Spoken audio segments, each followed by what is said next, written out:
Let me tell you about the most expensive thing you'll ever buy. It's not a house. It's not a car. It's not even a college degree. It's the image of success. Right now, someone you know is sitting in a coffee shop they can't really afford, wearing a watch that cost them 3 paychecks, typing on a laptop they financed, pretending everything is fine. They look successful. Their Instagram says they're winning. Their friends think they've made it. But their bank account tells a different story. Here's the uncomfortable truth nobody wants to say out loud. Most people who look rich are actually broke. And most people who are building real wealth, you'd never know it by looking at them. We live in a world where appearing successful has become more important than actually being successful.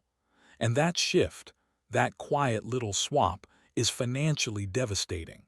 Think about it. When was the last time you bought something not because you needed it, but because of how it made you look? When did you last say yes to dinner, a trip, or an event you couldn't comfortably afford, simply because saying no felt like admitting you weren't doing as well as people thought? You're not alone. Millions of people are trapped in what I call the middle-class performance. It's a role we didn't audition for, but somehow we're all playing it. We're supposed to look a certain way, dress a certain way, live a certain way. And the cost of keeping up that performance, it's quietly destroying our financial future. Here's what makes this so dangerous. The performance doesn't feel like a trap. It feels like progress.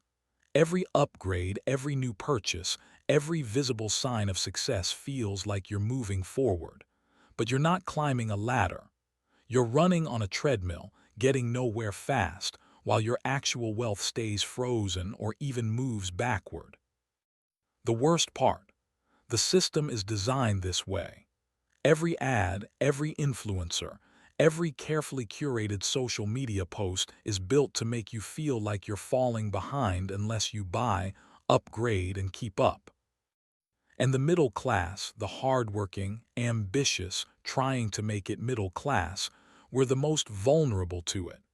Because we have just enough money to look successful, but not enough to actually be wealthy. And that gap, that tiny little space between looking good and doing well, that's where financial dreams go to die. So let me ask you something, and I want you to be brutally honest with yourself. If you stripped away the car, the clothes, the gadgets, the nights out, the curated life you show the world, what would be left? What does your wealth actually look like when nobody's watching? If that question makes you uncomfortable, good. That discomfort is the starting point. Because here's the promise I'm making you right now. Over the next hour or so, we're going to dismantle this performance piece by piece. We're going to talk about why we do it, how much it's costing us, and most importantly, how to step off the stage without feeling like a failure. You're going to learn how to tell the difference between real progress and expensive theater. You're going to see exactly where your money is going and why it's not working for you. And you're going to walk away with a completely different relationship with success, one that's built on wealth, not appearances. This isn't about living cheap. It's not about depriving yourself or becoming some minimalist monk who owns 3 shirts and eats rice every day. This is about freedom, financial freedom, the kind that lets you sleep at night, the kind that gives you options, the kind that doesn't require an audience. You've been sold a version of success that keeps you poor, and it's time to stop buying it.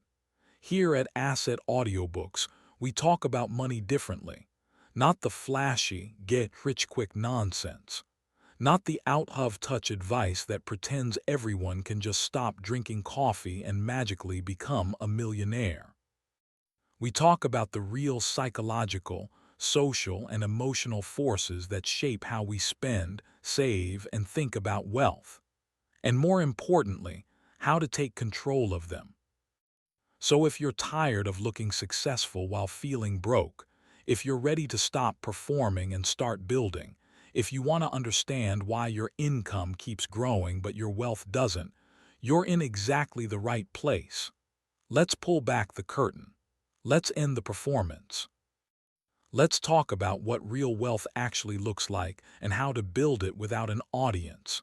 Because the most powerful financial move you can make isn't buying the right thing. It's stopping the need to prove anything at all. Stick with me.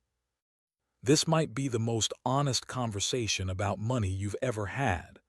There's a moment that happens to almost everyone, usually sometime in their mid-20s. You get your first real paycheck, not the part-time scraping by money from college. I'm talking about that first salaried position, the one with benefits and direct deposit, and suddenly, numbers in your account that actually feel like something. And almost immediately, without even realizing it, you start performing. Maybe you upgrade your wardrobe because you need to look the part at the office. Maybe you move to a better apartment because you can finally afford it, and staying in that old place would feel like moving backward. Maybe it's the car, because showing up in that beaten-down vehicle you drove through college doesn't exactly scream, "I've arrived." These feel like natural progressions. Logical steps. You're earning more, so you should have more. That's how it works, right? But here's what's actually happening. You're not upgrading your life, you're upgrading your image. And the difference between those two things is everything. Let me tell you about Marcus. He's a composite of dozens of people I've talked to over the years, but his story is so common it might as well be universal. Marcus graduated with a marketing degree, landed a job at a decent firm making $55,000 a year. Not rich, but solid. More than his parents made at his age. He felt like he'd made it. Within 6 months, he'd bought a new car. Nothing crazy, just a reliable sedan with all the modern features. Financed, of course. $380 a month. He moved into a one-bedroom apartment in a trendy part of town. $1,400 a month, but it had exposed brick and was walking distance to all the spots his coworkers talked about. He upgraded his entire wardrobe, subscribed to a gym he liked the look of, bought the newest smartphone. On paper, Marcus looked exactly like a young professional on the rise.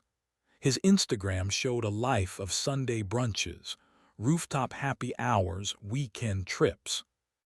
His LinkedIn profile picture showed a guy in a sharp blazer, confident smile, city skyline in the background. But here's what the picture didn't show. Marcus was living paycheck to paycheck, every single month. His savings account had maybe $800 on a good month. He had no emergency fund, no investments. His retirement account existed, sure, but he'd never actually looked at it. The thought of losing his job kept him up at night because he'd be in serious trouble within weeks. Marcus wasn't building wealth. He was building an image of wealth. And the cost of maintaining that image was his actual financial future. Now you might be thinking, well, Marcus just made bad choices. He overspent. He should have been more disciplined. But that misses the point entirely. Marcus didn't feel like he was overspending. Every purchase felt justified. The car was necessary for work. The apartment was in his budget, technically. The clothes were an investment in his career. The social outings were networking. In his mind, he was doing exactly what successful people do. And that's the trap, because Marcus had an audience. We all do. It's our coworkers, our friends, our family, our social media followers, even strangers we pass on the street. And whether we admit it or not, we're constantly performing for them. The performance tells them, I'm doing well. I'm successful. I'm someone worth knowing, worth respecting, worth taking seriously. And the cost of that performance, it's measured in opportunities lost. Every dollar Marcus spent on looking successful was a dollar that couldn't grow, couldn't compound, couldn't work for him. It was a dollar traded for perception. Here's the thing about audiences. You never actually chose yours. They just appeared. Society handed you a script about what success looks like, and without questioning it, you started playing the part. You started believing that success is visible, that wealth is something people can see, that if you're doing well, it should show. But real wealth is almost entirely invisible.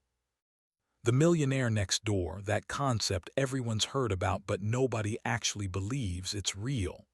Study after study shows that most actual millionaires don't look like millionaires. They drive older cars. They live in modest homes. They wear normal clothes. You wouldn't pick them out of a lineup.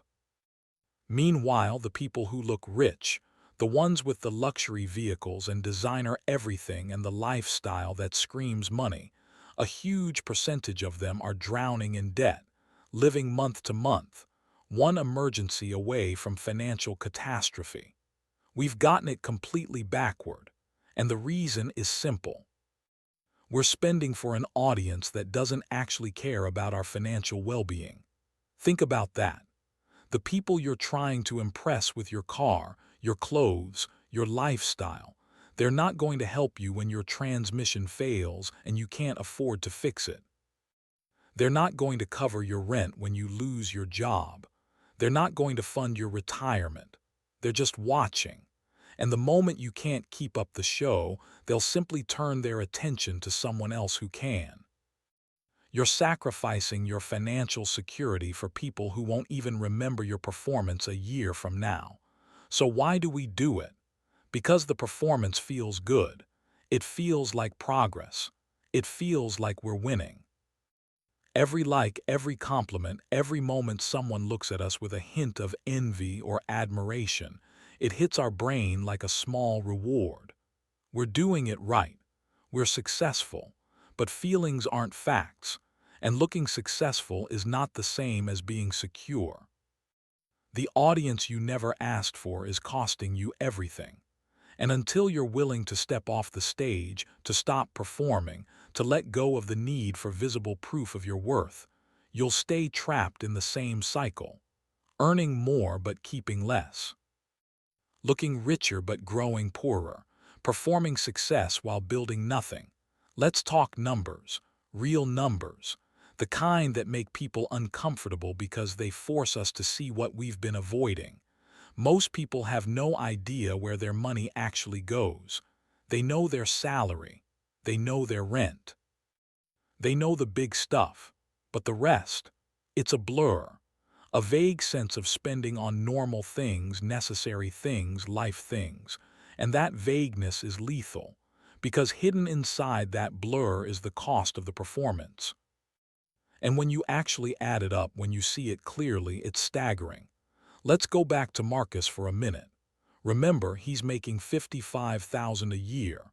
After taxes, he's taking home about $42,000. That's $3,500 a month. His rent is $1,400. Car payment $380. Insurance $150. Gas another $100. Phone bill $80. Utilities $120. Gym membership $60. Streaming services another $40. Student loan payment $250. We're at $2,680. That leaves him with $820 a month for everything else. Food, going out, clothes, toiletries, haircuts, the occasional Uber, birthday gifts, all of it. 820 sounds like enough, right? Except Marcus eats out 4 or 5 times a week. Lunch with coworkers, dinners with friends, weekend brunches. That's easily $400 a month, probably more. Groceries, another $200. Coffee runs, maybe $60.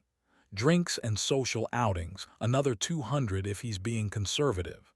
We're already at $860, and we haven't touched clothes, online shopping, that concert ticket he bought, the weekend trip he split with friends, the subscription boxes, the impulse purchases. By the end of the month, Marcus is over. Every single month. He's not saving. He's barely breaking even. And some months he's quietly sliding purchases onto a credit card, telling himself he'll pay it off next month. He never does. Now here's the really sobering part. Let's say Marcus wanted to break the cycle. Let's say he wanted to actually build wealth. What would that require? Financial experts generally recommend saving at least 20% of your income. For Marcus, that's $11,000 a year, about $900 a month. But Marcus isn't saving $900 a month. He's saving zero, which means he's not $900 short of his goal. He's $900 short of even starting, and the gap between where he is and where he needs to be. That gap is filled entirely with the performance. Let me show you something that'll make this even clearer. Let's add up the cost of looking successful. The apartment in the trendy neighborhood instead of somewhere more affordable. That's probably an extra $300 a month. The new car instead of a reliable used one. Another $200 a month easily. Eating out regularly instead of cooking. $300 a month. The gym with the nice locker rooms instead of a budget option. $40. The wardrobe upgrades, the gadgets, the social spending. Another $200 conservatively. That's over $1,000 a month spent on image. Now let's do different math. Let's say Marcus cut just half of that, $500 a month, and instead of spending it on looking successful, he invested it. At a conservative 7% annual return, pretty standard for a diversified index fund, in 10 years that $500 a month becomes $90,000. In 20 years, over $250,000. By the time he's ready to retire, we're talking over $1 million. $1 million traded for looking good in your 20s and 30s. That's not exaggeration. That's compound interest. That's math. Cold, hard, unforgiving math. And here's the part that really stings. Most people know this somewhere deep down. They know they should be saving more, investing more, building more. But they don't do the actual math, because doing the math means facing a very uncomfortable truth. The lifestyle you're living right now is directly stealing from your future. Every brunch is a retirement dollar. Every upgrade is compound interest you'll never see. Every purchase made for the sake of appearance is a future opportunity you're trading away. And the trade-off isn't worth it. But we avoid the math because the math forces us to choose.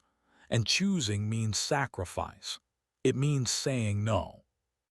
It means looking less successful, at least by society's standards. It means stepping off the stage. Here's something most people don't realize. Wealth isn't built by what you earn. It's built by the gap between what you earn and what you spend. You can make $200,000 a year and build zero wealth if you spend $200,000. You can make $50,000 and become a millionaire if you live on $35,000 and invest the rest. The income matters less than the gap. And right now, for most people, that gap doesn't exist. They've closed it entirely with lifestyle inflation, with the need to look like they're doing well, with the endless performance. There's a question I want you to sit with. If you took your current salary and subtracted every expense that exists primarily to signal success to others, what would be left? Really think about it. How much of your rent is about location and image versus actual living space you need? How much of your car payment is about brand and appearance versus reliable transportation? How much of your clothing budget is about looking a certain way versus being appropriately dressed? How much of your social spending is about maintaining relationships versus maintaining status? For most people, when they're brutally honest, it's staggering how much of their spending is performance-based. And here's the cruel irony. The performance doesn't even make you happy. Studies show that beyond a certain baseline, spending more on status goods doesn't increase life satisfaction. It often decreases it because it creates pressure to maintain and upgrade, locks you into a cycle of comparison, and generates financial stress. You're paying a premium to feel worse. The math nobody wants to do reveals an inconvenient truth. The life you're funding to impress others is the same life that's keeping you from the security, freedom, and actual wealth you claim to want. You can't have both, not on a middle-class income. The math doesn't work. So the question becomes, which do you want more? The image or the reality, the performance or the security, the applause or the freedom. Because the numbers, those cold, unforgiving numbers, they're asking you to choose. There's a specific moment that derails more financial plans than almost anything else. It's not a crisis. It's not an emergency. It's not even a mistake, at least not in the traditional sense. It's a promotion. Sounds backward, doesn't it? But here's what happens. You work hard, you prove yourself, and finally you get that raise you've been waiting for. Maybe it's 5,000 more a year. Maybe it's 10. Whatever the number, it feels significant. It feels like progress, like you've leveled up. And almost immediately, without even planning it, your spending levels up right alongside it. You don't think of it as lifestyle inflation. You think of it as finally being able to afford the things you deserve. That nicer apartment you've had your eye on. The car upgrade because the old one is starting to show its age. Better restaurants, better clothes, better everything. You've earned it, right? Except here's what actually happened. Your income went up, but your wealth didn't. Because every extra dollar you made got absorbed into an upgraded lifestyle. The gap, that crucial space between earning and spending, it stayed exactly the same. Or worse, it shrank because nicer things come with nicer price tags, and suddenly you're spending more than you were before, even with the raise. This is the upgrade trap, and it's everywhere. Let me tell you about Jennifer. She started her career making $42,000 as a junior graphic designer, lived in a small studio, drove a 10-year-old Civic, packed her lunch most days. She wasn't miserable, but she was definitely looking forward to earning more. 3 years later, she's making $65,000. A huge jump. More than 50% increase. By any measure, she should be killing it financially. But when we looked at her actual financial situation, she had less in savings at $65,000 than she did at $42,000.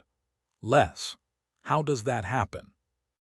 The studio became a one-bedroom in a full-service building. The Civic became a leased SUV. Packed lunches became the salad place downstairs. Her wardrobe tripled in cost because she felt like she needed to look the part of a senior designer. Vacations went from cheap road trips to international flights. Her coffee was suddenly specialty. Her wine was suddenly nicer. Her furniture was suddenly from actual stores instead of Facebook Marketplace. Every category of spending upgraded. And the math, that unforgiving math, it added up to exactly the same place. Paycheck to paycheck, just at a higher altitude. Jennifer thought she was experiencing success, but what she was really experiencing was the golden handcuffs clicking into place. Because now, going back wasn't just a financial decision. It was an identity crisis. She couldn't downgrade the apartment without feeling like a failure. Couldn't go back to the old car without worrying what people would think. Couldn't pack a lunch without it feeling like a step backward. Her lifestyle had become her proof that she was doing well, and giving up any piece of it felt like admitting she wasn't. So she stayed trapped, earning more than ever but building nothing. Because every increase in income brought an equal or greater increase in expenses, and the gap, the only thing that actually creates wealth, never widened. This is what makes the upgrade trap so vicious. It disguises itself as progress. Every upgrade feels like a reward, like you're enjoying the fruits of your labor. And in the moment, you are. But what you're actually doing is trading long-term security for short-term comfort, trading future freedom for present appearances. And the worst part, the trap gets tighter the higher you climb. Because once you're used to a certain lifestyle, once you've adjusted to a particular standard of living, your brain recalibrates. The nice apartment becomes normal. The new car becomes your baseline. The restaurants, the clothes, the trips, they stop feeling like luxuries and start feeling like necessities. Psychologists call this hedonic adaptation. Your happiness level returns to baseline no matter what happens. Win the lottery, get a massive raise, buy your dream car. It all feels amazing for a few weeks or months, and then it just becomes your new normal. You're no happier than you were before. You've just upgraded your expectations, which means you're now locked into a more expensive lifestyle that doesn't actually make you happier, but you can't give it up without feeling deprived. You're spending more to feel the same. And here's the thing that really makes this dangerous. The upgrade trap doesn't just keep your wealth stagnant. It makes you more financially fragile. Think about it. Jennifer at 42,000 with low expenses could lose her job and survive for months on her savings while she figured things out. Jennifer at 65,000 with high expenses, she'd be in trouble within weeks.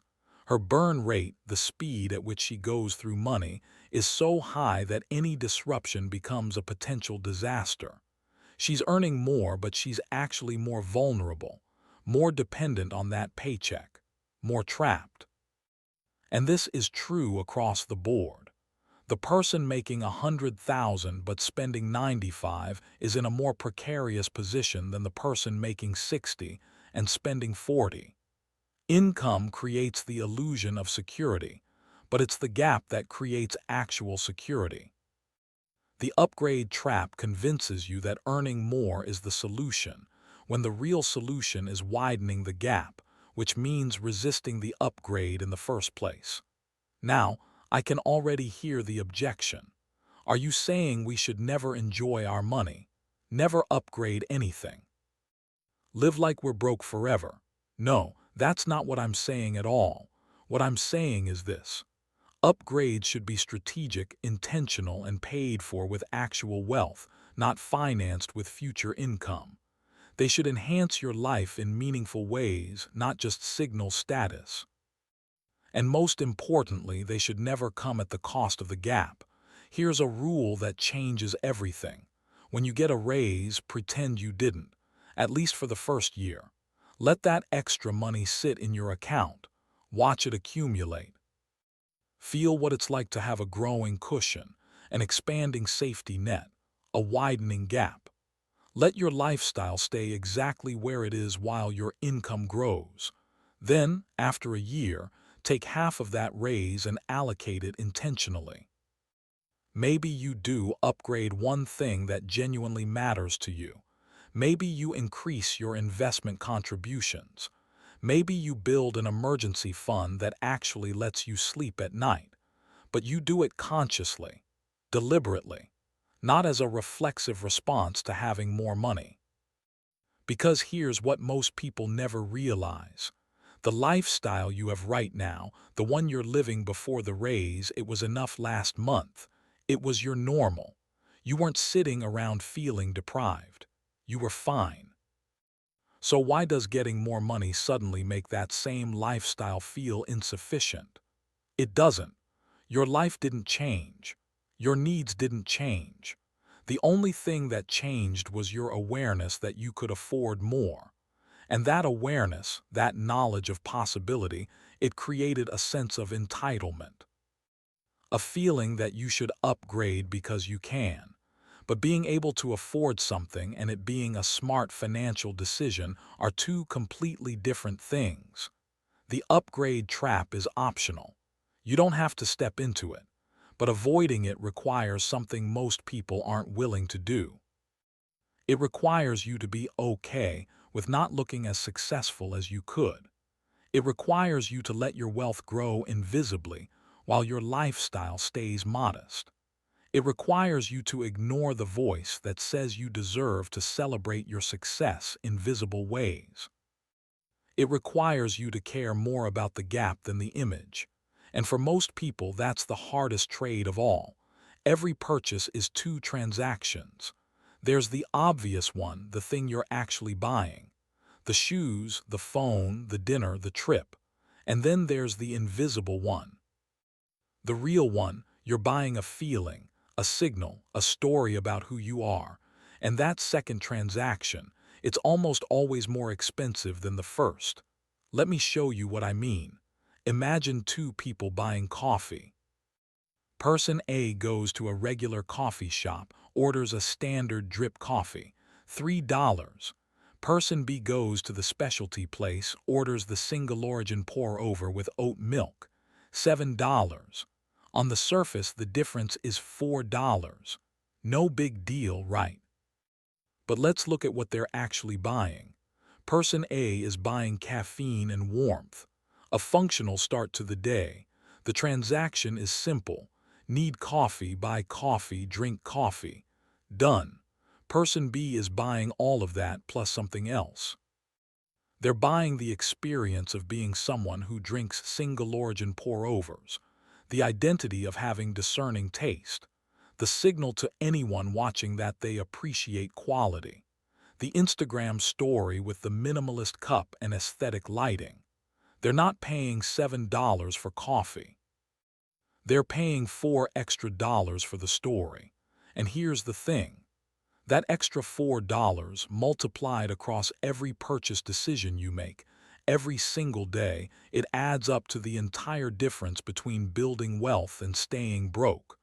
Because we're not just buying things, we're buying identity.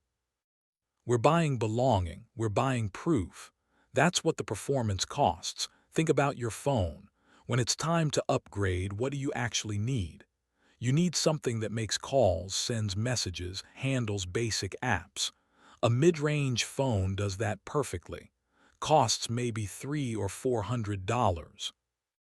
But how many people buy the mid-range phone? Most people buy the flagship, the newest model, $800, $1,000, sometimes $1,200, and they'll justify it a dozen different ways. Better camera, faster processor, longer battery life. But here's the truth. The real reason most people buy the flagship is because of what it signals. It says I can afford this. It says I'm keeping up. It says I'm the kind of person who has the latest technology. You're not buying a phone. You're buying proof that you're doing okay. Same with cars. The functional difference between a reliable used car and a brand new financed one is minimal. Both get you from point A to point B. Both are safe. Both work. But one costs $15,000 and the other costs $35,000. That $20,000 difference. That's not transportation. That's identity. That's the cost of being seen a certain way. Clothing. You can dress well, professionally, stylishly for a fraction of what most people spend. But we don't buy clothes just to cover our bodies. We buy them to broadcast who we are. The brands, the labels, the style, it's all communication. And communication costs extra. Restaurants. You can eat incredibly well at home or at modest places for a fraction of dining out at trendy spots. But trendy spots aren't really about food. They're about being somewhere, about the scene, about the story you can tell or post afterward, even where you live. Sure, location matters. Commute times matter. Safety matters.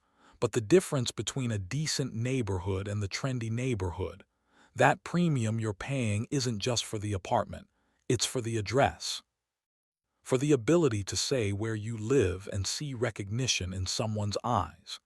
Every category of spending has this hidden layer. And when you start seeing it, when you start recognizing how much of your money goes toward identity and signal rather than actual function or value, it's uncomfortable. Because it means you're not in control of your spending. Your insecurities are. Your need for validation is.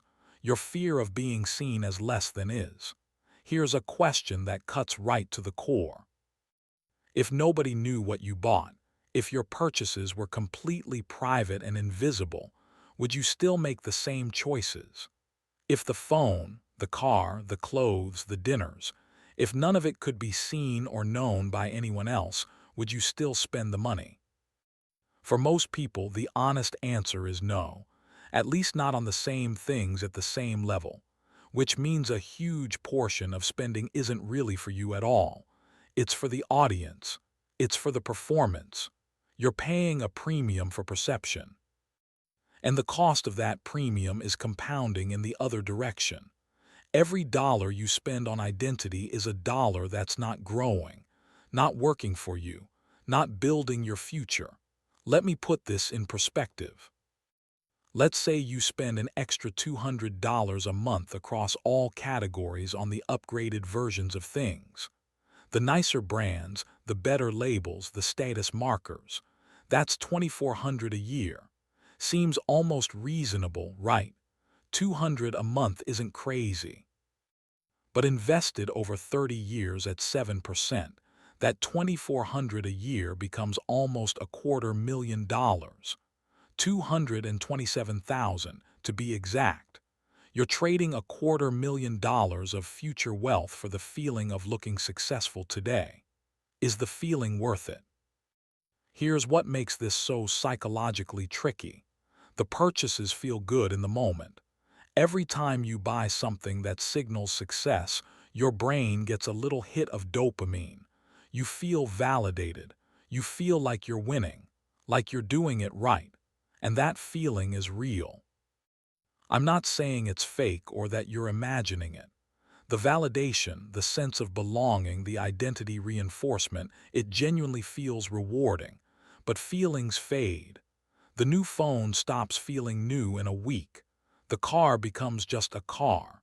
The outfit becomes just clothes. And you're left with the expense and the payment and the opportunity cost, while the feeling is already gone, and you're looking for the next purchase to recreate it. You're chasing a high that never lasts, and paying for it with money that could have created lasting security. So what's the alternative? It starts with separating function from signal. Before any purchase, ask yourself, what am I actually buying here? What's the functional value and what's the identity value? Then ask, is the identity value worth the premium? Sometimes it is. I'm not suggesting you only buy the cheapest version of everything and live like you're in witness protection. There are things worth paying for. Quality matters. Experiences matter. Things that genuinely improve your life, that bring lasting value, those can be worth it. But status for status's sake. Perception for perception's sake. Keeping up for the sake of keeping up. That's a premium that never pays off. The wealthiest people I know, the ones with actual financial security, they almost all share one trait. They stopped caring what their purchases said about them. They buy what they need, what they value, what serves them. And they're completely indifferent to whether it impresses anyone else. They buy the used car that runs well. They live in the neighborhood that makes sense, not the one that sounds impressive. They wear clothes that fit and look fine, not brands that broadcast status. They eat well, but they're not performing their meals for social media. And because they're not paying the identity premium, they have something everyone else wants but never builds: actual wealth, the invisible kind. The kind that creates freedom and security and options. The kind that doesn't need an audience. What you're really buying in almost every transaction is a choice: function or signal, value or validation, future security or present image. And the people who build wealth, they choose function, they choose value. They choose the future, even when nobody's watching, especially when nobody's watching, because they understand something fundamental. Your worth isn't determined by what you own, and trying to prove it with purchases is a game you can't win. The only winning move is to stop playing. There's a version of your life that exists online, curated, filtered, carefully selected, the highlights, the wins, the moments worth sharing, and then there's the actual version, the one you live in private, the bills, the stress, the ordinary Tuesday evenings, the financial anxiety that keeps you up at night. The gap between those two versions is where the performance lives, and it's bankrupting people. Social media didn't invent the desire to appear successful. Humans have been posturing and peacocking since we lived in caves. But what social media did was weaponize it. It turned the performance into a 24/7 broadcast. It made comparison instant, constant, and completely unavoidable. And it gave everyone a highlight reel to compete against. Here's what happens. You're scrolling through Instagram. Your college friend just posted from Bali. Beautiful beach, perfect sunset, caption about living your best life.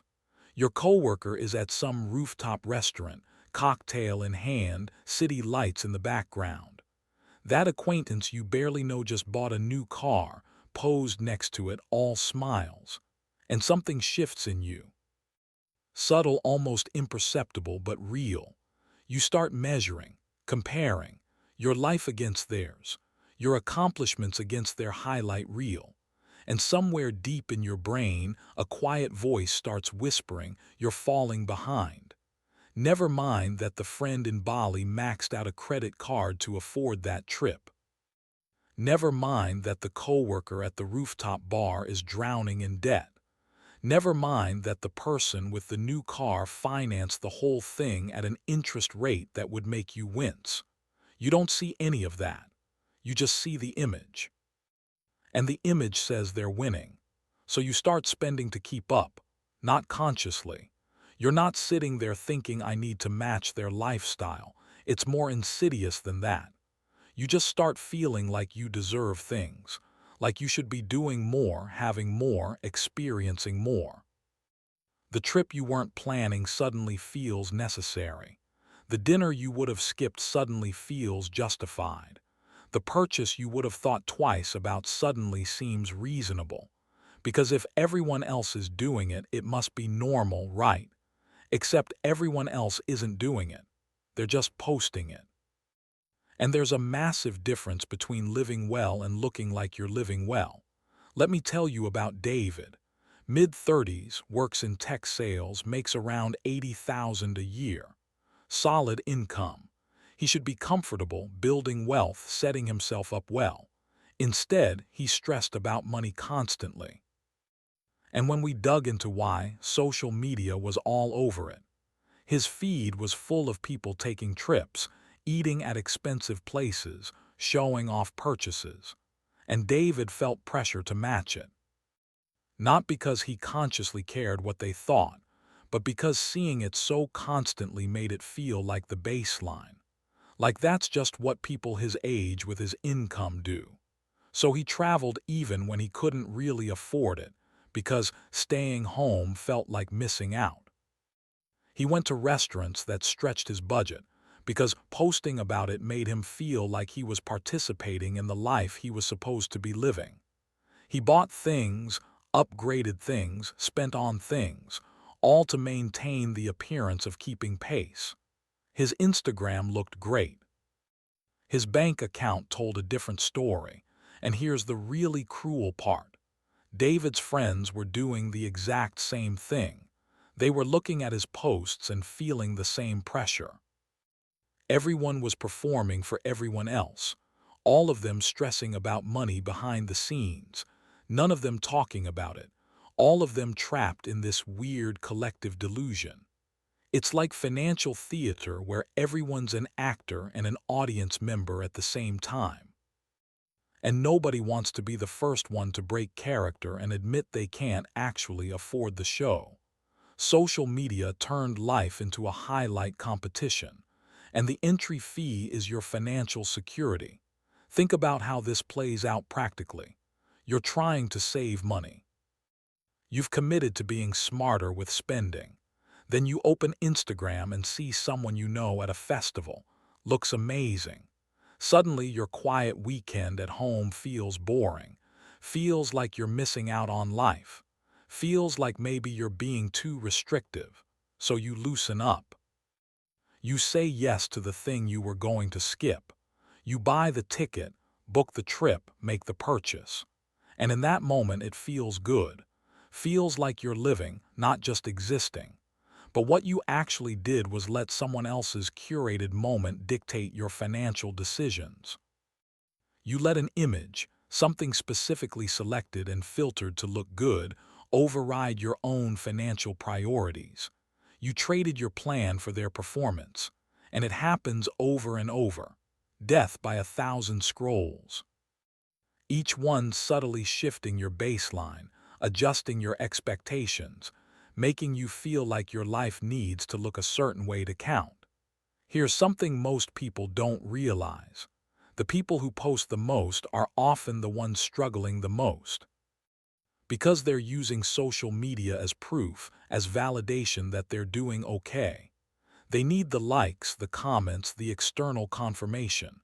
People who are actually secure financially and emotionally, they're not performing. They're not constantly documenting and broadcasting. They're just living, quietly, privately, without needing an audience.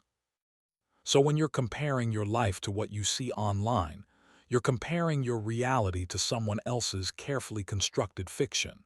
And that's a fight you can't win.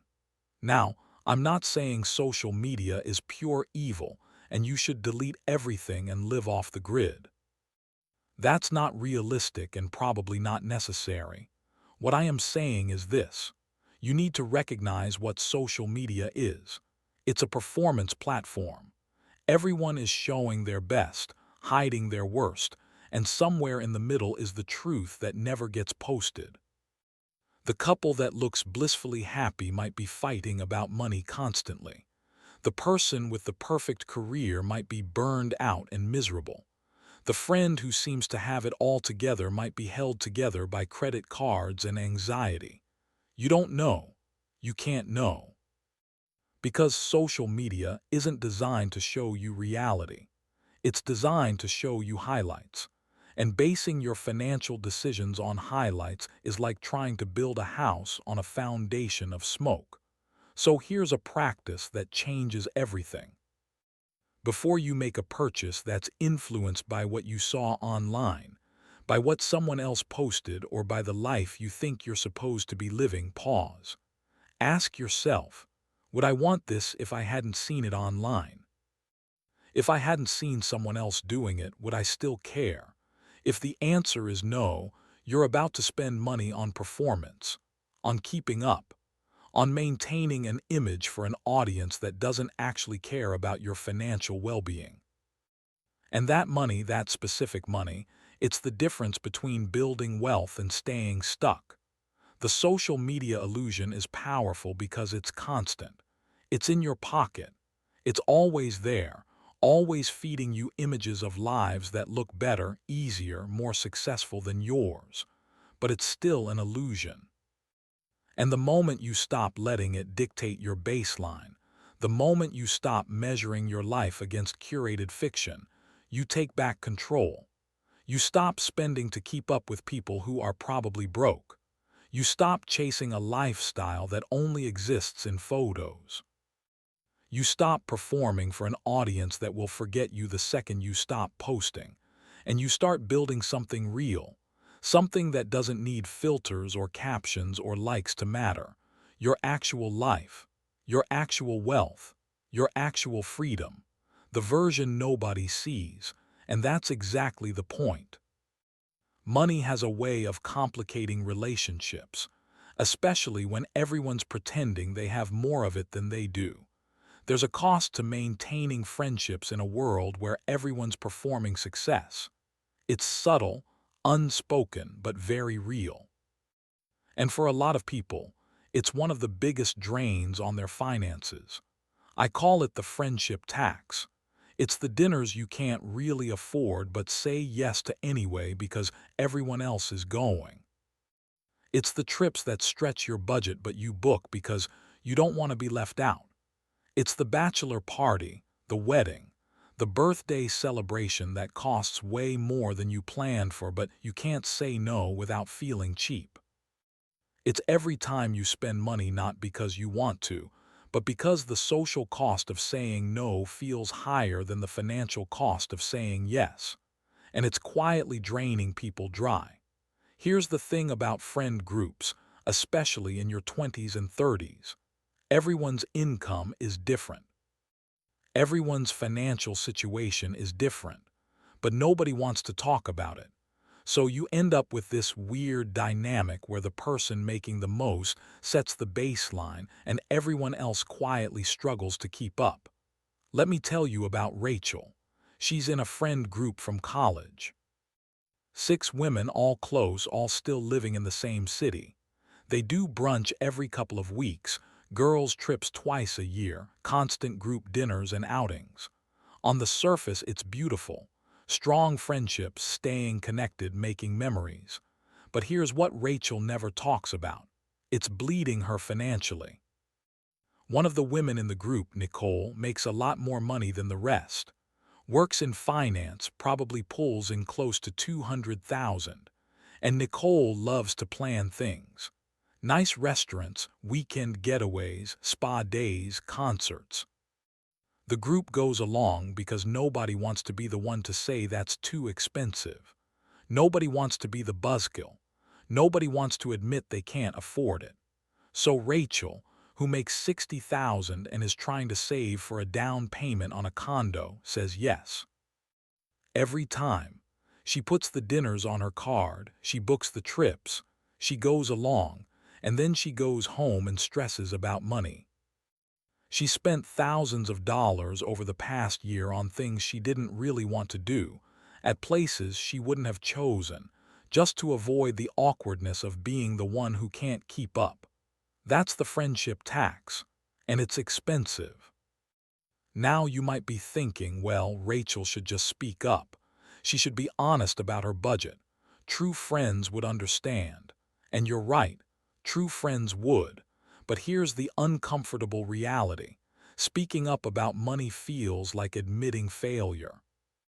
It feels like you're broadcasting that you're not doing as well as everyone else.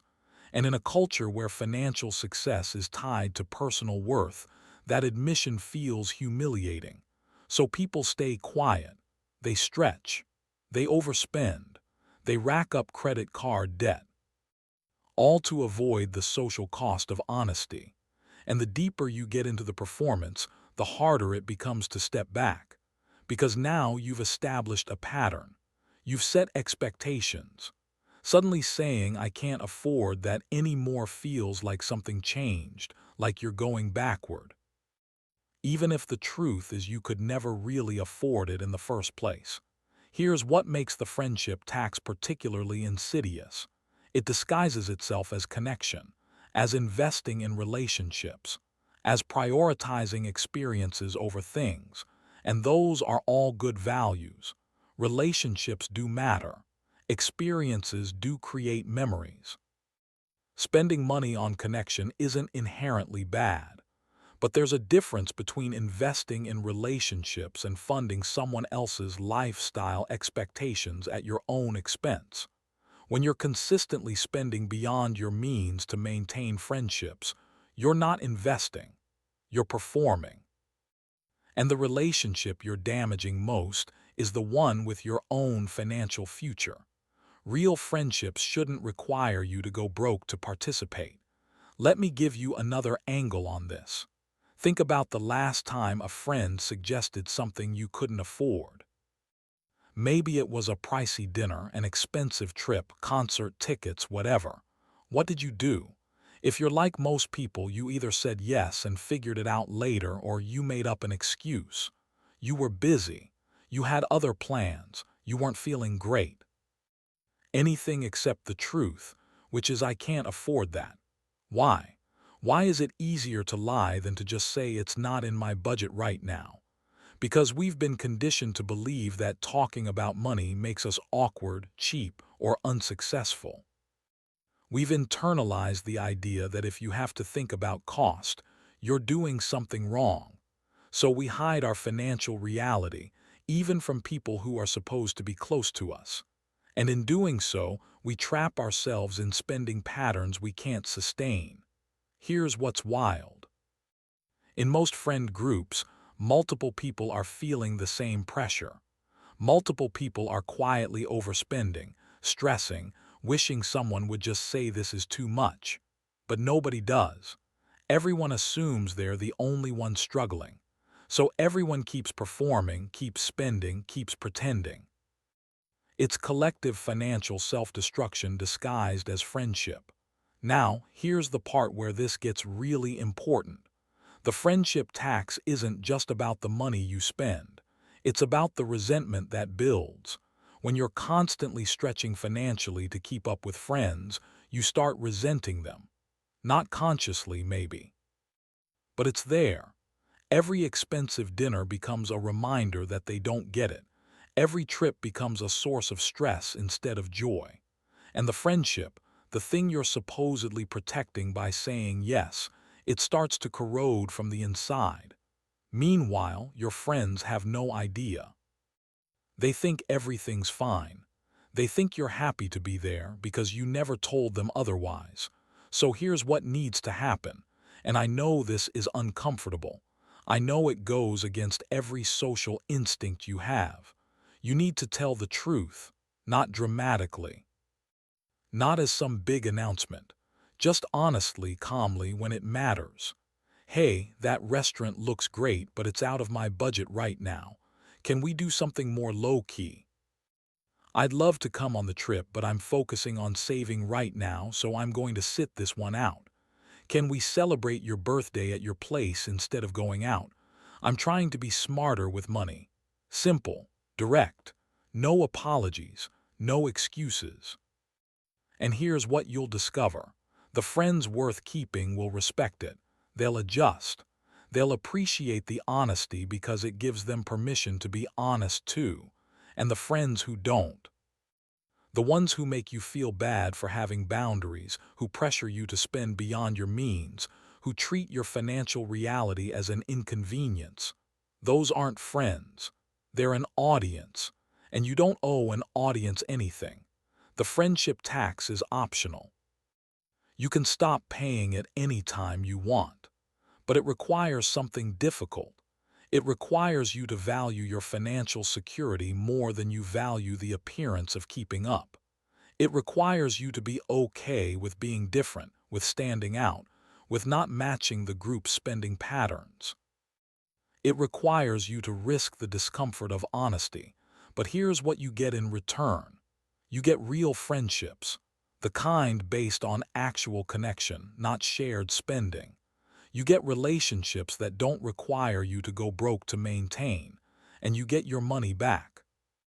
Money that can actually build your future instead of funding someone else's expectations. The people who genuinely care about you, they want you to succeed. They want you to be financially healthy. They don't want you stretching and stressing just to show up. And if being honest about your budget costs you a friendship, that friendship was costing you something much more valuable, your future. Stop paying the friendship tax. Start building friendships that don't require it. Because the only thing more expensive than losing a friend is keeping one that keeps you broke. There's a specific kind of spending that feels completely justified, necessary, even, non-negotiable.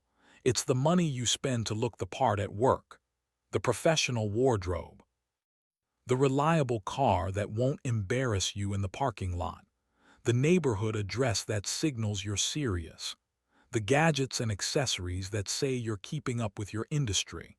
It all falls under what I call the career costume, and the logic is airtight, at least on the surface. You have to spend money to make money. You need to look successful to be taken seriously. Your appearance is an investment in your professional future. Except here's the problem. For most people, the career costume costs far more than it returns. And the gap between what you think you need to spend and what actually matters professionally is enormous. Let me tell you about Brian. He works in commercial real estate. Sales role, client-facing, the whole deal. And Brian is convinced, absolutely certain, that his success depends on appearing successful.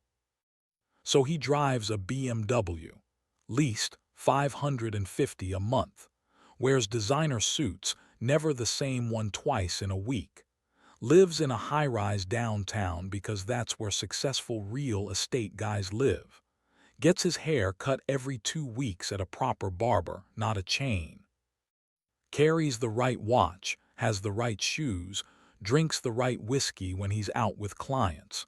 The whole package probably costs him an extra $2,000 a month compared to what he actually needs to be presentable and professional. And here's what Brian tells himself. This is an investment. Clients notice. Perception matters. If I don't look like I'm doing well, they won't trust me to handle their deals. There's truth in there. Appearance does matter in client-facing roles. First impressions are real. People do make judgments. But Brian's taken a grain of truth and blown it into a full financial justification for living beyond his means. Because here's what actually matters professionally: competence, results, reliability, communication, whether you deliver on what you promise. The car you drive doesn't close deals. The watch you wear doesn't build client relationships. The apartment you live in, your clients never see it. Brian thinks he's investing in his career. What he's actually doing is funding his own insecurity. And the really damaging part is that this kind of spending becomes self-reinforcing. Brian's now trapped. He can't downgrade without it feeling like a signal that business is bad. He can't scale back without worrying that clients will notice and lose confidence. The costume has become his identity, and taking it off feels like professional suicide. But let's actually test the premise. Let's say Brian kept the same skills, the same work ethic, the same client relationships, but drove a 3-year-old Accord, wore suits from a department store, and lived in a normal apartment 15 minutes outside downtown. Would his income drop? Would clients leave? Would his career collapse? The honest answer is almost certainly no. He'd be fine. Maybe, he'd lose 1 or 2 shallow clients who care more about image than substance. But that's it. The career costume is mostly theater, and the audience barely notices. Here's what people in every industry eventually learn. The ones who are actually successful, the ones building real wealth, they're not the ones spending the most on looking the part. They're the ones who figured out early that results speak louder than appearances. I know lawyers who became partners while driving Hondas, executives who climbed to the C-suite wearing off-the-rack clothing, entrepreneurs who built million-dollar businesses working from coffee shops and jeans. And I know people who looked incredibly successful, had all the trappings, all the signals, and went absolutely nowhere professionally, because they spent more time managing their image than developing their skills. The career costume doesn't build careers. Competence does. Now, let's separate this out because there is nuance here. Yes, you need to be appropriately dressed for your environment. Yes, basic professionalism matters. Yes, there are contexts where appearance carries weight. If you're a lawyer meeting clients, you can't show up in a tracksuit. If you're in finance, you probably need a decent suit.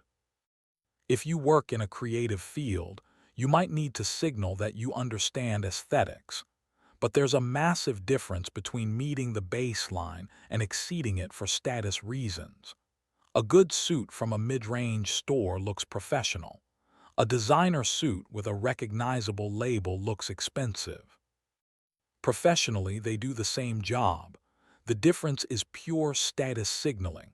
A clean, reliable car gets you to meetings on time and doesn't embarrass you. A luxury vehicle with a premium badge says, "Look at me." Functionally, they accomplish the same thing. The premium is about perception, not performance. Here's the test.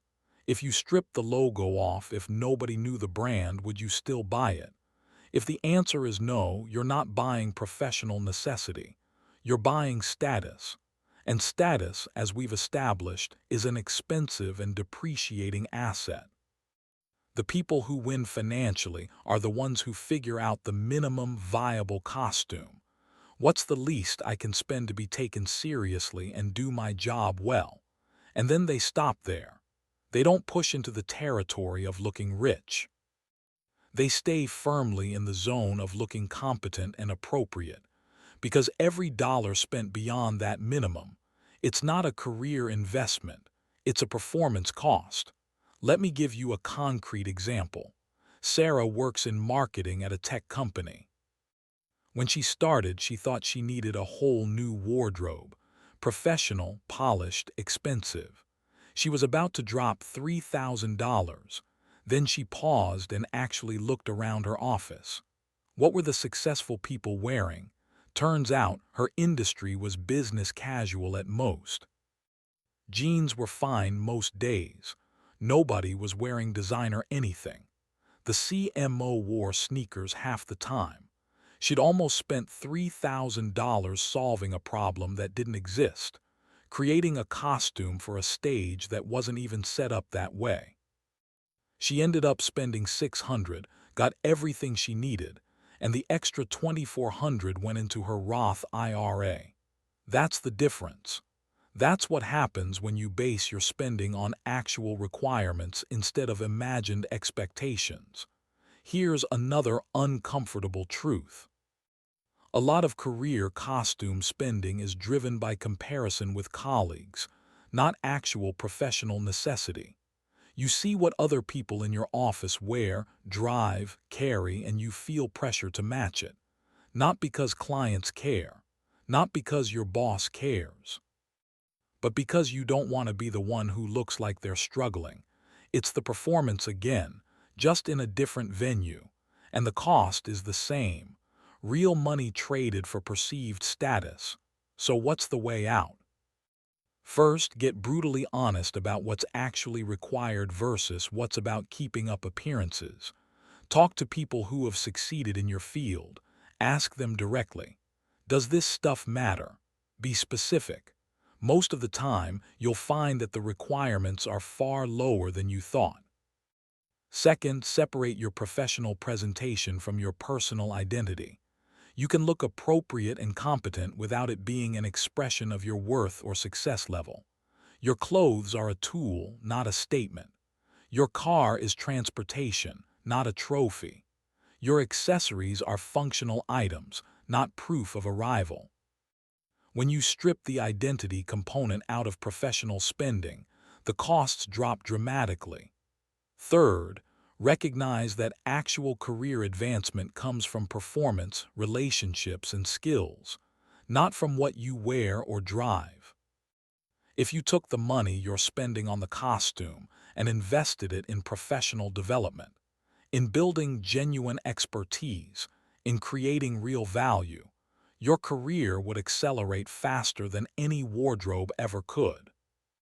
A $500 course that makes you better at your job is worth more than a $500 jacket that makes you look good, every time.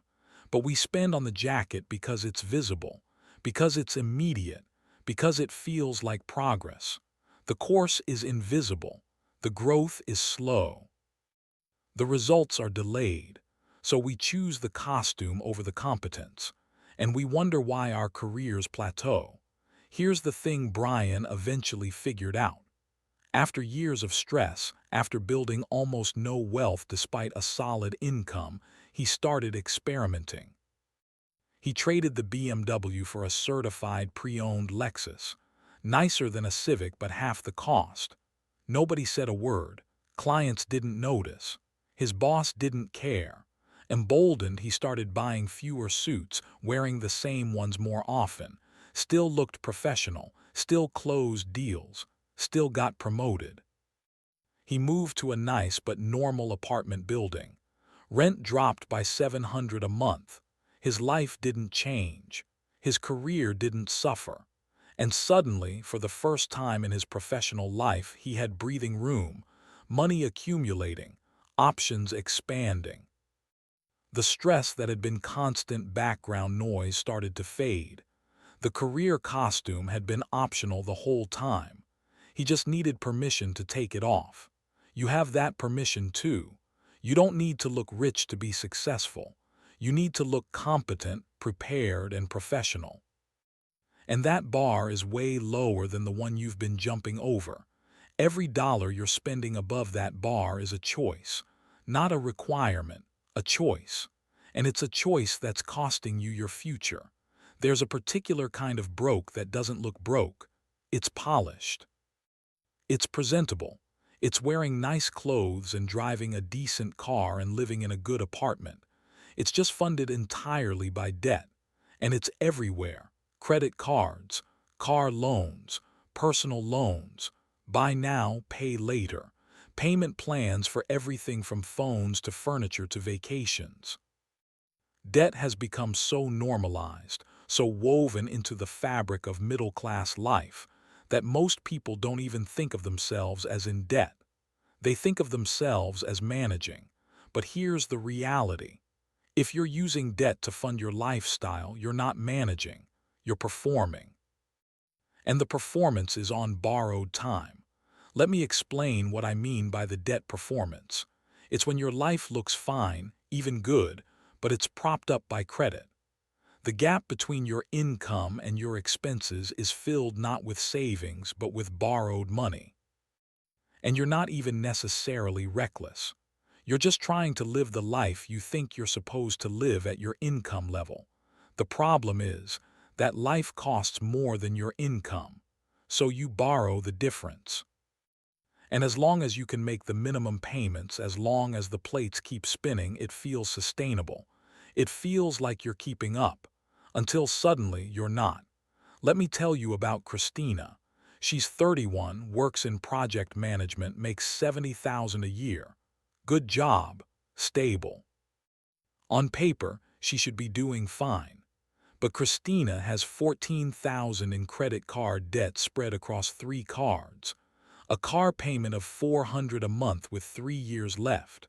A personal loan she took out last year to consolidate some older debt, $200 a month. And a buy now, pay later balance for furniture she bought when she moved into her current apartment. Add it all up, she's paying about $900 a month just in debt payments. Not building wealth, not saving, just servicing debt. And here's the thing. Christina's life doesn't look like someone in debt. She goes out. She travels occasionally. She dresses well. Her apartment is nice. If you met her, you'd think she was doing great, because the debt is invisible. It's behind the scenes. It's the foundation that nobody sees, quietly cracking while the house above looks fine. This is the debt performance, looking solvent while being underwater. And it's a trap that's incredibly easy to fall into and incredibly hard to climb out of. Here's how it happens. You start with good intentions. Maybe you use a credit card for an emergency, a car repair, a medical bill, something genuinely unexpected. You plan to pay it off quickly, but then life happens. Other expenses come up. You make the minimum payment, tell yourself you'll pay more next month. Next month comes. You don't pay more. You add a little more to the balance. Still manageable, still under control. Then you want something. Not a need, a want. A trip, a gadget, a nice dinner, whatever. You don't have the cash, but you have the credit. And you tell yourself you deserve it. You work hard. You'll pay it off. But you don't. The balance grows. The interest compounds. And now you're not just paying for the thing you bought. You're paying for the privilege of having bought it with money you didn't have. And the cycle deepens. What makes this particularly insidious is that credit doesn't feel like real money. Swiping a card doesn't trigger the same psychological pain as handing over cash. The purchase feels easy, almost frictionless. But the debt is very real, and it's expensive. Let's talk about the actual cost. The average credit card interest rate right now is somewhere around 20%. That means if you carry a balance of $5,000 and only make minimum payments, you'll pay thousands in interest over the years it takes to pay off. You're paying double for everything you bought, maybe more. And that's money that's just gone, evaporated. You're not getting anything for it. You're paying for the past while trying to fund the present and having nothing left for the future. It's financially suffocating.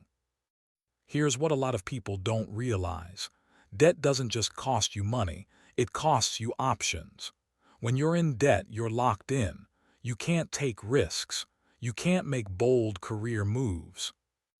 You can't say no to a job you hate because you need the paycheck to cover the minimums. You can't build an emergency fund because every spare dollar goes to payments. Debt turns your income into someone else's income, the bank's income. And you're just the middleman working to pass money from your employer to your creditors. You think you're building a life. You're actually building someone else's wealth. Now, here's where the performance aspect really kicks in. Most people in debt don't talk about it. They hide it. They're ashamed of it. So they keep up appearances, keep looking like everything's fine, while privately they're drowning. And because nobody talks about it, everyone thinks they're the only one struggling. Everyone thinks everyone else has it together. But the statistics tell a different story. The average American household with credit card debt carries over $6,000 in balances. Car loans average over $30,000. Personal debt is at record highs. Millions of people are performing solvency while buried in debt. And the silence around it makes the problem worse, because it prevents people from seeking help, making changes, or even acknowledging the reality of their situation. The debt performance requires you to pretend everything's fine, and that pretense keeps you stuck. So what's the way out? First, you have to stop performing, stop pretending, get brutally honest about where you actually are financially, add up every debt, every balance, every payment, every interest rate, look at the total number, sit with how that feels. It's uncomfortable, it might be terrifying. But you can't fix what you won't face. Second, you have to stop adding to it. This is non-negotiable. If you're in a hole, step one is stop digging. No more credit card purchases you can't pay off immediately. No more financing things. No more buy now, pay later. If you can't afford it with the money you have right now, you can't afford it. This will feel restrictive. It will feel like deprivation. It will require you to say no to things, to skip things, to live differently than you have been. But restriction is temporary. Debt is long-term. You're choosing short-term discomfort over long-term bondage. Third, you need a plan, not a vague intention to pay things off eventually. A specific, detailed plan. List every debt. Prioritize them. Most people go one of two ways. Either pay off the smallest balance first to get a psychological win, or pay off the highest interest rate first to save the most money. Either approach works. What matters is that you pick one and stick to it. Then you attack it. Every extra dollar, every windfall, every bonus, it goes to debt. You get aggressive. You get intense. You treat it like the emergency it is. Because here's the truth. Being in debt is a financial emergency. It just doesn't feel like one because it's slow and quiet. But it's costing you every single day. Fourth, you have to change the behavior that created the debt in the first place. Otherwise, you'll pay it off and just rack it up again. This is where everything we've talked about comes together.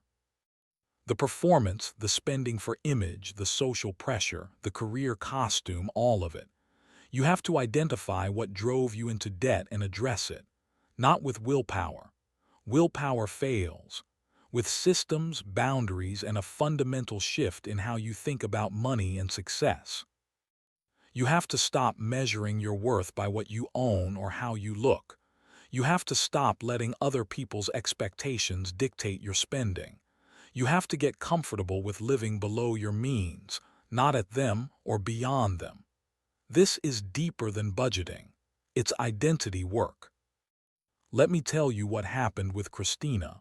She finally hit a breaking point, not because of a crisis, but because she got tired of the stress, tired of the payments, tired of feeling like she was working just to stay in the same place. She made a plan.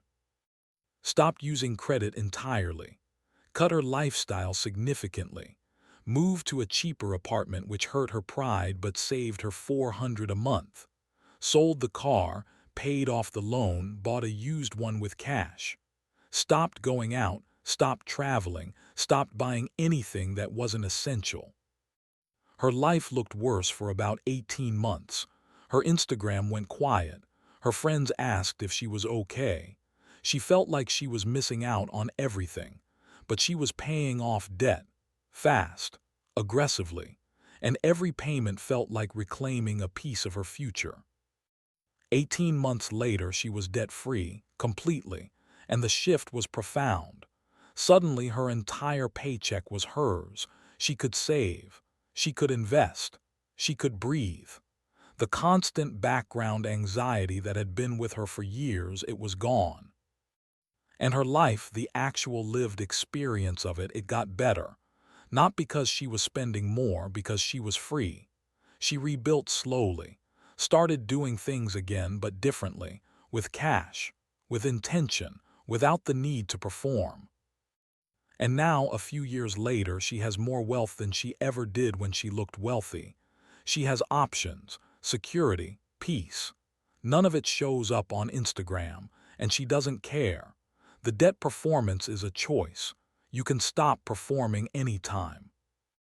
But it requires honesty, sacrifice, and a willingness to look less successful while you build actual security. Most people aren't willing to make that trade. They'd rather look good and stay trapped. But if you're tired of performing, if you're ready to be free, the path is clear. Stop borrowing. Start paying, change the behaviors, and reclaim your future from the creditors who own it. There's a strange paradox at the heart of building wealth. The moment you start doing it right, it becomes invisible. No one can see your retirement account growing. Your emergency fund doesn't photograph well. Your increasing net worth doesn't show up at dinner parties. The investments compounding quietly in the background, they don't turn heads or generate compliments. Real wealth is boring. It's quiet. It's almost entirely hidden from view. And that's exactly why most people never build it. Because we've been conditioned to believe that success should be visible. That progress should be something we can point to, show off, share. We want the external validation that comes with visible wins, but wealth doesn't work that way. Wealth accumulates in spreadsheets and account balances that only you see. It grows in the background while your life, at least from the outside, might look exactly the same year after year. And for most people, that's psychologically unbearable. Let me tell you about Thomas and Kevin. They were roommates in their mid-20s, both working entry-level jobs in the same city, making roughly the same money, around $45,000 a year each. Thomas spent his money the way most people do. He upgraded when he could, bought a newer car when his old one started having issues, moved to a nicer apartment when he got a small raise, went on trips, ate out regularly, bought the things he wanted when he wanted them. His life looked good. He looked successful. His friends thought he was doing well. Kevin lived differently. He kept his beat-up car running, stayed in the same modest apartment even when he could have afforded better, packed lunches, rarely went out, lived on about $30,000 of his $45,000 salary and invested the rest. Every single month, like clockwork, $1,500 went into index funds. From the outside, Kevin looked like he was struggling. His car was embarrassing. His apartment was small. He never seemed to do anything fun. Thomas's life looked way better. Fast forward 15 years. Thomas is still living paycheck to paycheck. He makes more now, about $75,000, but his lifestyle has inflated right along with his income. He has some retirement savings, maybe $40,000 because his company auto-enrolls him. But that's it. No other investments. No real safety net. He's still renting, still financing cars, still living the same month-to-month existence, just at a higher price point. Kevin makes about the same, maybe $80,000, but he has over $400,000 in investments. His money has been compounding for 15 years. He owns his car outright. He's got a down payment ready for a house whenever he decides to buy. He could lose his job tomorrow and be fine for years. Kevin is wealthy. Thomas looks successful. And here's the really interesting part. If you met them both today, you'd probably think Thomas was doing better. Because his lifestyle signals success. His apartment, his car, the way he spends, it all says this guy has money. Kevin still drives an older car, still lives modestly, still doesn't flash wealth around. If you met him, you'd have no idea he's a few years away from being a millionaire. This is what invisible wealth looks like. And it's a choice. Every dollar Kevin invested was a dollar he could have spent on looking more successful. Every upgrade he skipped was an opportunity to signal status that he deliberately passed on. He chose the invisible path, and it made all the difference. Here's what most people don't understand about wealth building. It requires delayed gratification on a timeline that feels almost cruel. You save and invest for years, sometimes decades, before you see meaningful results. The first few years especially, it feels like nothing's happening. You're putting money away, watching your account balance creep up slowly, and meanwhile your friends are living what looks like much better lives. They're traveling, upgrading, enjoying themselves, and you're eating homemade sandwiches and driving a car that's older than some of your coworkers. It feels like you're losing, like you're missing out, like you're sacrificing for some distant future that might never come. And that feeling, that psychological discomfort, it's why most people quit before the magic happens. Because here's the thing about compound growth. It's exponential, not linear, which means it starts slow, almost imperceptibly slow, and then suddenly it accelerates. In the early years, your returns are small because your principal is small. If you invest $1,500 a month for the first year, you've got about $18,000, and at 7% that's only about $1,200 in gains.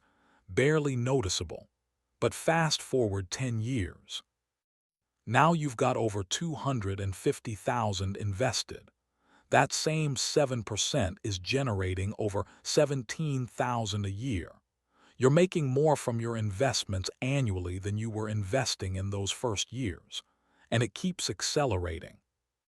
By year 20, your money is growing faster than you can contribute to it. The investments are doing more heavy lifting than you are, but you only get there if you start, if you stay consistent, if you resist the urge to spend that money on visible wins. Most people never make it to the acceleration phase because they can't handle the early phase where nothing seems to be happening. They need to see progress. They need external validation. They need something to show for their sacrifice. So they stop investing and start spending. They choose the visible over the valuable, and they stay broke. Here's another dimension to this. Invisible wealth gives you something that visible success never can. Freedom. When your wealth is tied up in things, in cars and clothes and lifestyle, you're locked in. You have to maintain those things. You have to protect that image. You can't downgrade without it feeling like failure.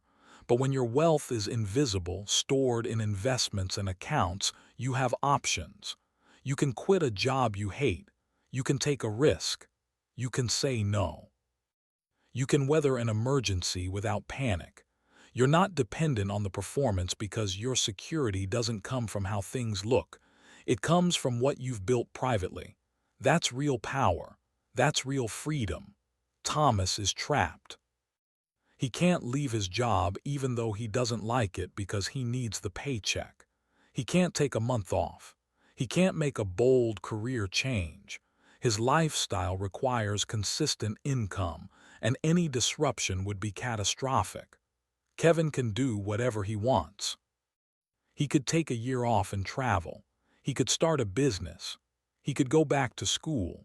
His investments give him options that Thomas will never have, no matter how successful he looks.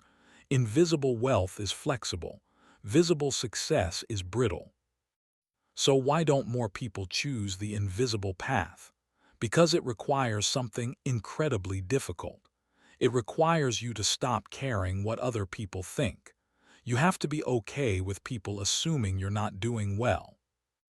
You have to be comfortable with friends wondering why you never upgrade, why you're still driving that car, why you live where you live. You have to resist the constant societal pressure to show your success, to prove you're winning, to signal that you've made it. You have to be secure enough in yourself that you don't need external validation. And most people aren't there. Most people need the approval, the recognition, the visible proof that they're doing okay. So they trade wealth for appearances, and they never get it back. Here's a practice that changes everything. Start measuring your success by what nobody can see, not your car, not your apartment, not your clothes or gadgets or trips. Measure it by your net worth, by your investment balance, by your savings rate, by the gap between what you earn and what you spend. Those are the numbers that actually matter. Those are the indicators of real financial health. And when you start tracking those, when you start getting excited about a growing investment account instead of a new purchase, your entire relationship with money shifts. You stop performing. You start building. The wins become private. The progress becomes quiet, and your wealth becomes real. Kevin told me once that the best financial decision he ever made was stopping caring whether anyone knew he had money. He said once, he let go of the need to look successful. Building actual wealth became easy, because every decision got simpler. Do I need this, or do I just want people to see me with this? Will this move me toward freedom or toward more performance? Is this for me or for the audience? When you strip away the performance layer, spending decisions become obvious. Most things you thought you needed, you don't. Most things you thought mattered, they don't. What matters is the invisible number growing in the background, the one that buys you freedom, security, and options, the one nobody sees. And that's exactly the point. Invisible wealth doesn't get likes. It doesn't get compliments. It doesn't impress people at parties, but it lets you sleep at night. It gives you choices. It builds a life where you're not constantly stressed, not constantly performing, not constantly trapped. And that's worth more than any car, any apartment, any visible symbol of success could ever be. Choose invisible. Choose quiet. Choose wealth over appearances. And watch what happens when you stop playing to the audience and start building for yourself. There's a moment that happens when you stop performing. It's subtle, easy to miss if you're not paying attention, but it's profound. It's the moment you realize you don't care anymore. You don't care what your car says about you. You don't care if your apartment impresses anyone. You don't care whether your clothes have the right label or your phone is the latest model. You just don't care. And in that not caring, something shifts.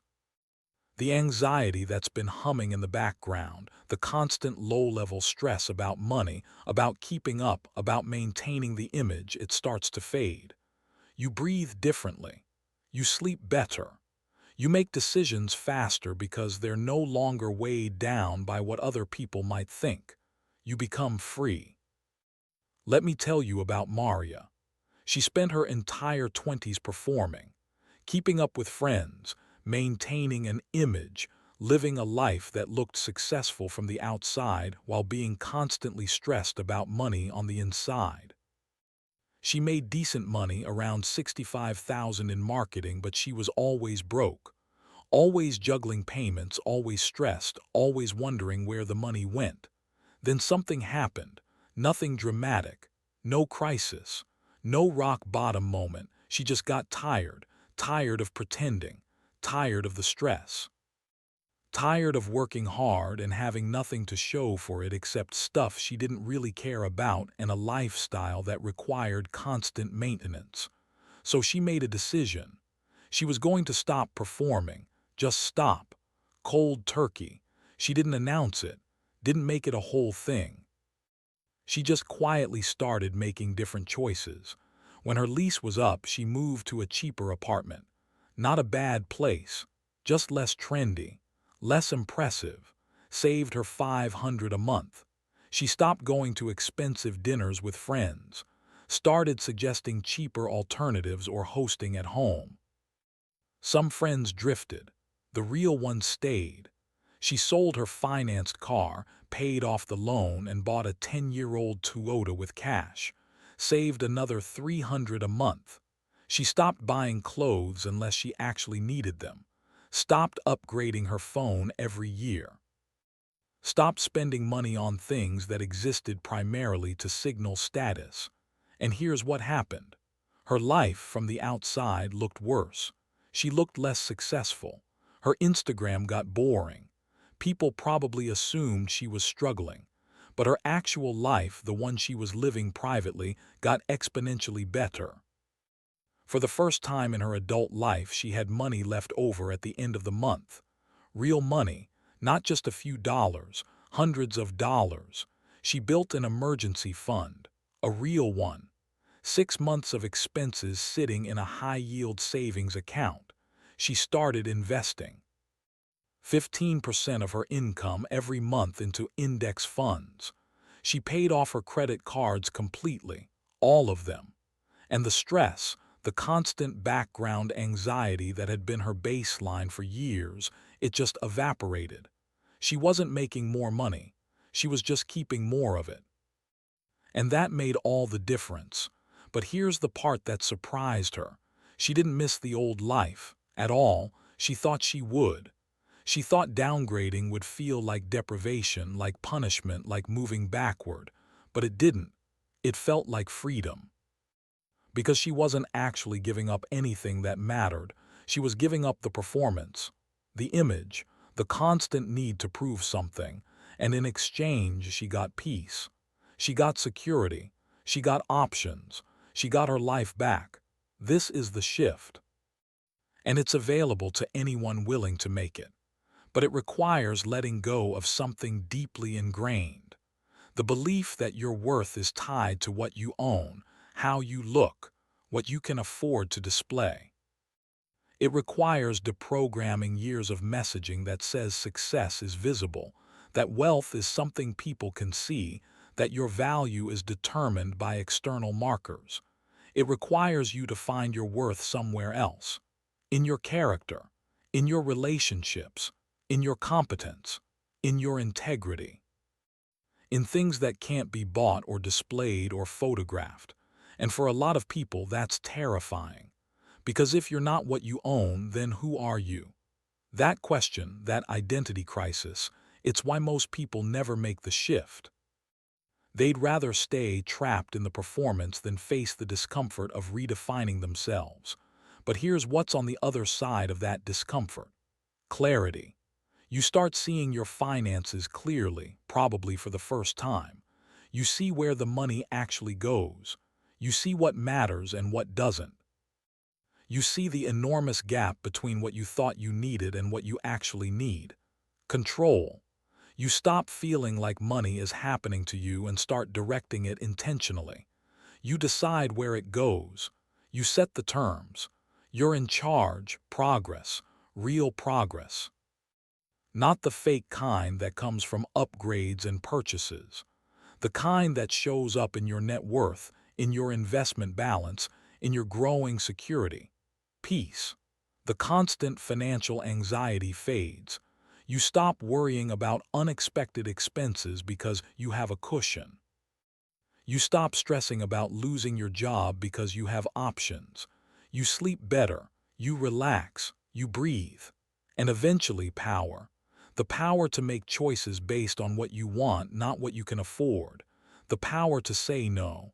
The power to take risks. The power to live on your terms. That's what the shift gives you. And it costs nothing except the willingness to stop performing. Now, let's be practical about this. Making the shift doesn't mean you have to live like a monk. It doesn't mean deprivation or misery or never enjoying anything. It means being intentional. It means spending on what genuinely adds value to your life and cutting everything that's about appearances. It means asking before every purchase, is this for me or for the audience?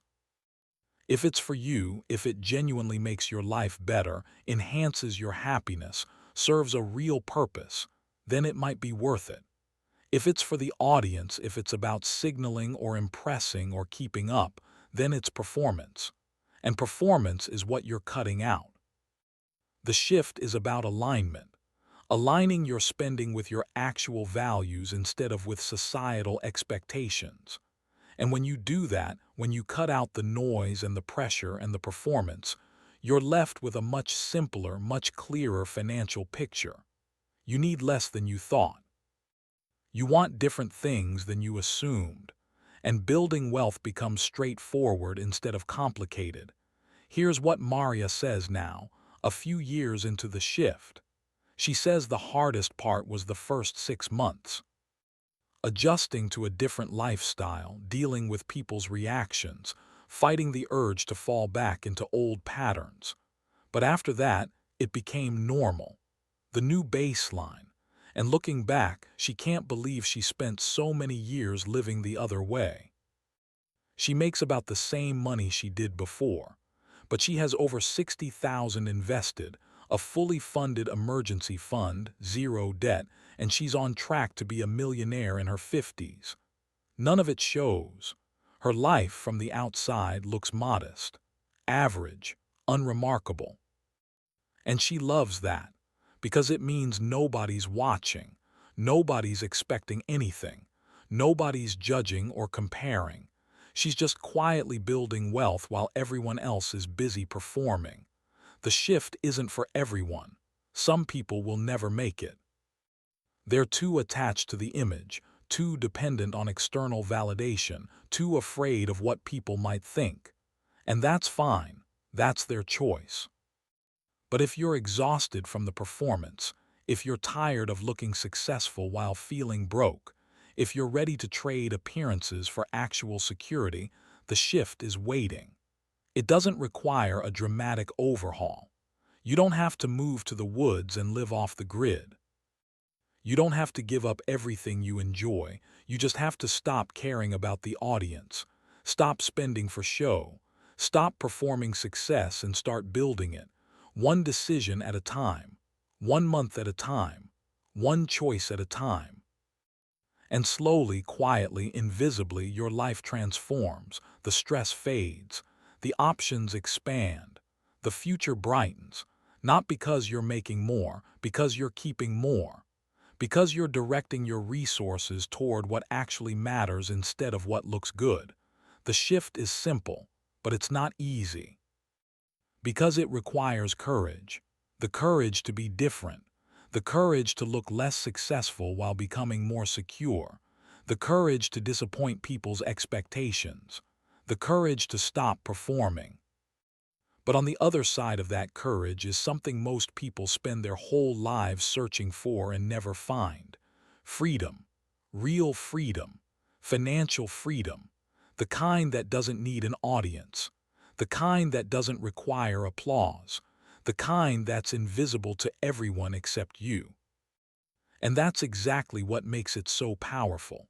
So here we are.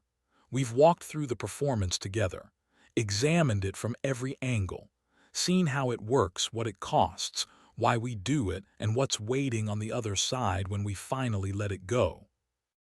And if you've made it this far, if you've stuck with me through all of this, I'm guessing something resonated. Maybe you saw yourself in these stories. Maybe you recognized the patterns in your own life. Maybe you felt that uncomfortable twinge of recognition when we talked about spending for an audience, upgrading reflexively, performing success while building nothing. That discomfort, that's awareness. And awareness is where change begins. Here's what I want you to understand. Nothing I've said here is meant to shame you or make you feel bad about choices you've made. We're all products of the system we grew up in. A system that taught us wealth is visible, that success means looking a certain way, that our worth is tied to what we own and display.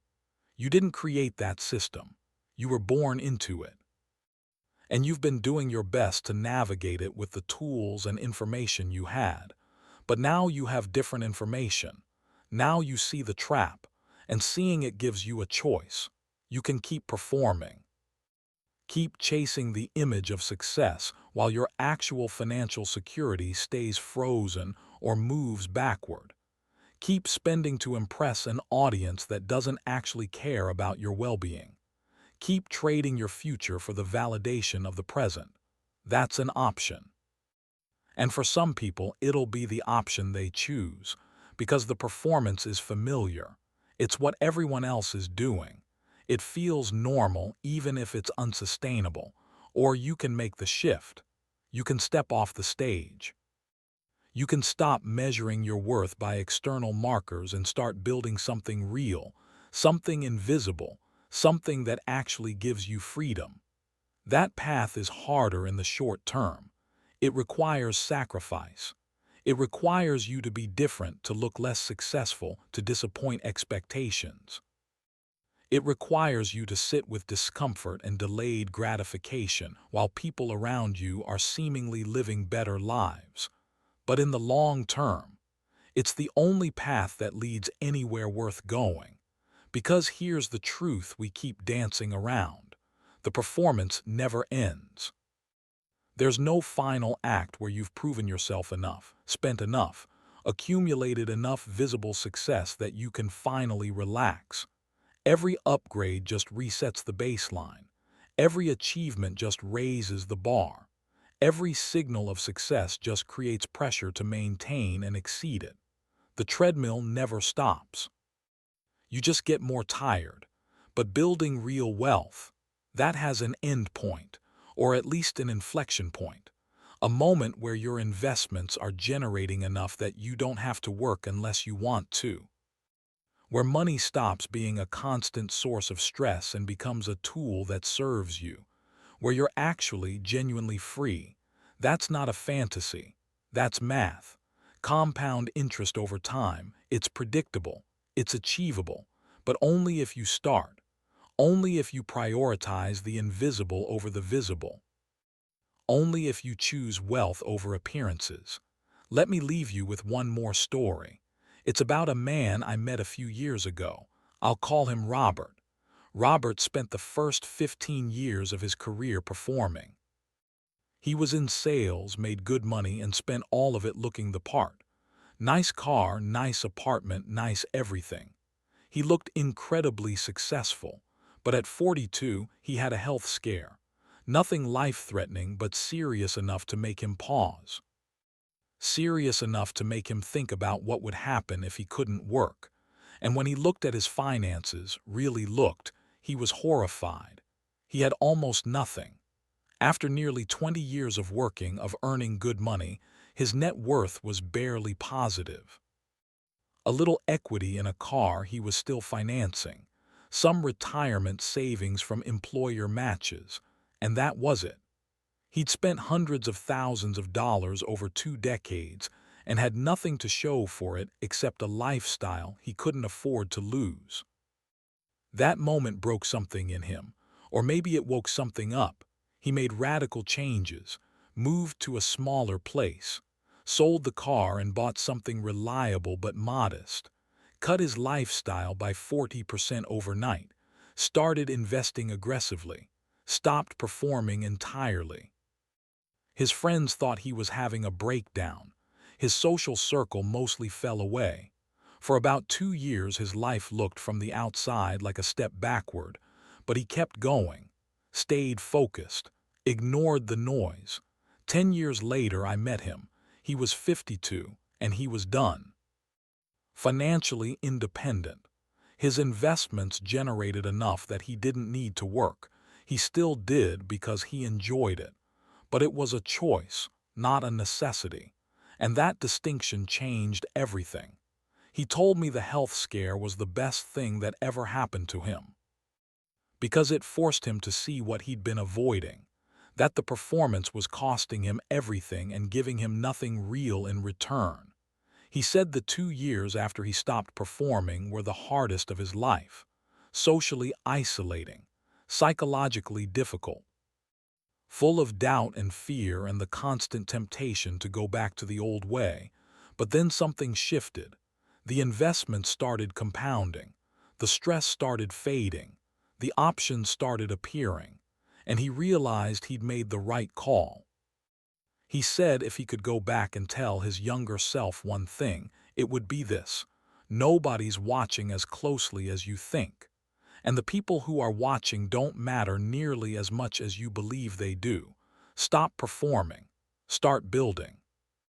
And do it now, because time is the most valuable asset you have, and you're wasting it trying to impress people who won't remember you in 5 years. That's the message. That's what all of this comes down to. You're trading time, the most finite resource you have, for the approval of an audience that doesn't actually care about you. And the cost of that trade is your freedom, your security, your future. It's not worth it. It never was. So what now? What do you actually do with all of this information? First, get honest. Look at your finances. Really look. Add up the debt. Calculate your net worth. Track your spending for a month. See where the money actually goes. No judgment, no shame, just data.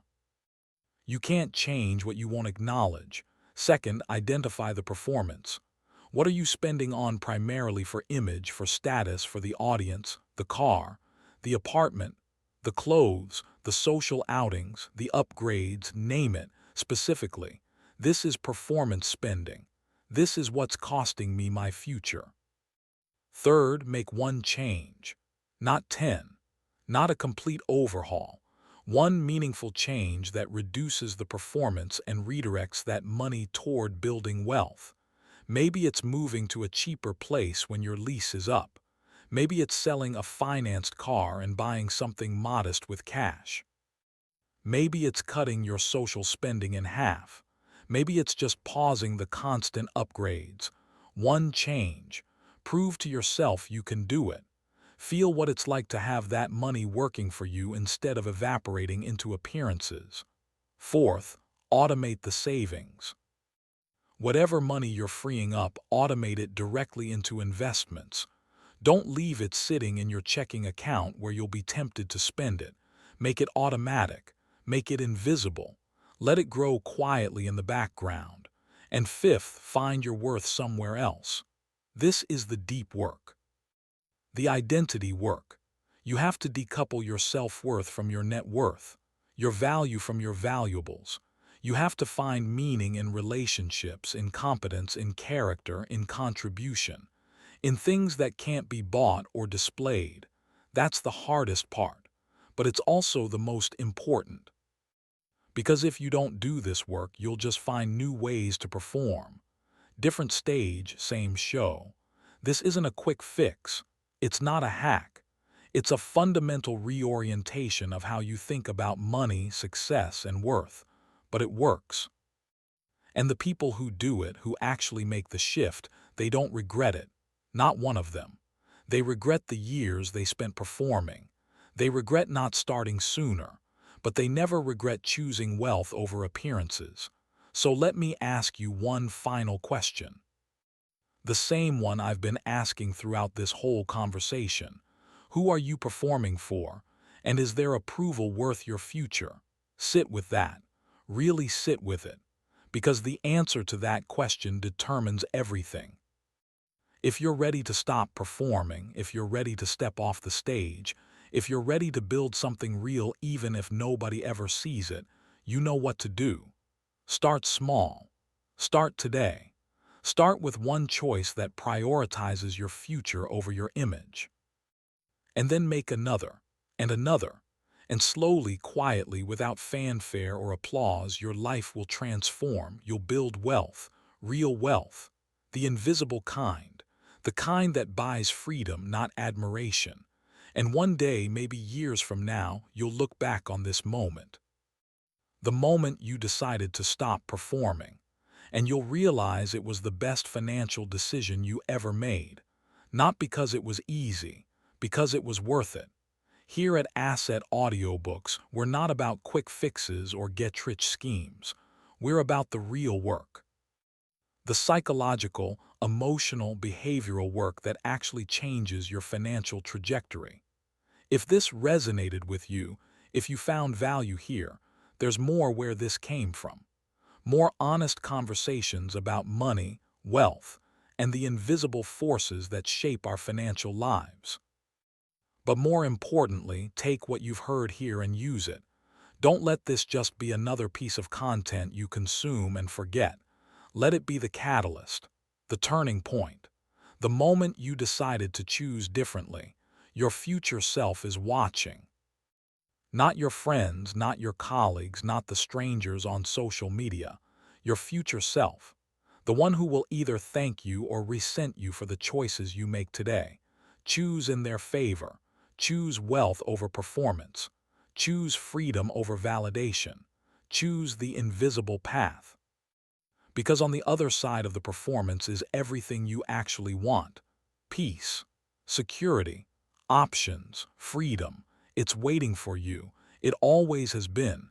You just have to stop performing long enough to build it. Take care of your money and it will take care of you.